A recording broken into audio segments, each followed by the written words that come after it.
आखिरी कॉल सच्ची घटना से प्रेरित। साल 2018 राजस्थान के एक छोटे से गांव में रहने वाला 19 साल का लड़का अर्जुन रोज की तरह अपने पिता के साथ खेत में काम करता था। घर की हालत बहुत खराब थी। पिता पर कर्ज था और मां बीमार रहती थी। अर्जुन का सपना था कि वो कुछ बड़ा करे, लेकिन गांव वाले हमेशा कहते, गरीब का बेटा गरीब ही रहता है। एक दिन अर्जुन के दोस्त ने उसे शहर चलकर काम करने की सलाह दी। घर की मजबूरी देखकर अर्जुन जयपुर चला गया। वहां उसे एक छोटी सी मोबाइल रिपेयर दुकान पर काम मिल गया। 4,500 रुपये महीना। दिन भर काम, रात को दुकान के पीछे फर्श पर सोना। लेकिन अर्जुन हार नहीं मानता था। उसने धीरे धीरे मोबाइल रिपेयर सीख ली।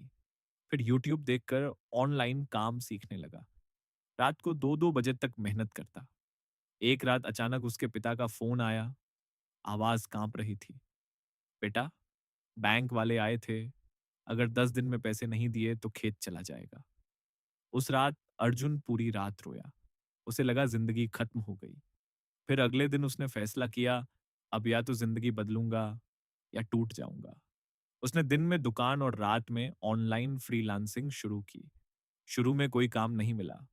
3 महीने तक सिर्फ रिजेक्शन। लेकिन चौथे महीने उसे पहला काम मिला।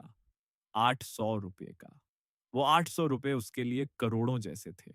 धीरे धीरे क्लाइंट्स बढ़ते गए। 1 साल बाद अर्जुन 70,000 रुपये महीना कमाने लगा। फिर एक दिन वही बैंक मैनेजर उसके घर आया जिसने खेत छीनने की धमकी दी थी। लेकिन इस बार अर्जुन ने पूरा कर्ज एक साथ चुका दिया। पिता की आंखों में आंसू थे। उन्होंने बस इतना कहा, मुझे पता था तू हारने वालों में से नहीं है। आज अर्जुन अपनी खुद की डिजिटल कंपनी चलाता है और गांव के बच्चों को फ्री में स्किल्स सिखाता है। भारत में ऐसे हजारों लड़के हैं जिन्होंने गरीबी से निकलकर ऑनलाइन स्किल्स से अपनी जिंदगी बदली है। यह कहानी उन्हीं सच्ची घटनाओं से प्रेरित है। दिल की बात, आज का टाइम स्मार्ट वर्क करने का है, हार्ड वर्क नहीं।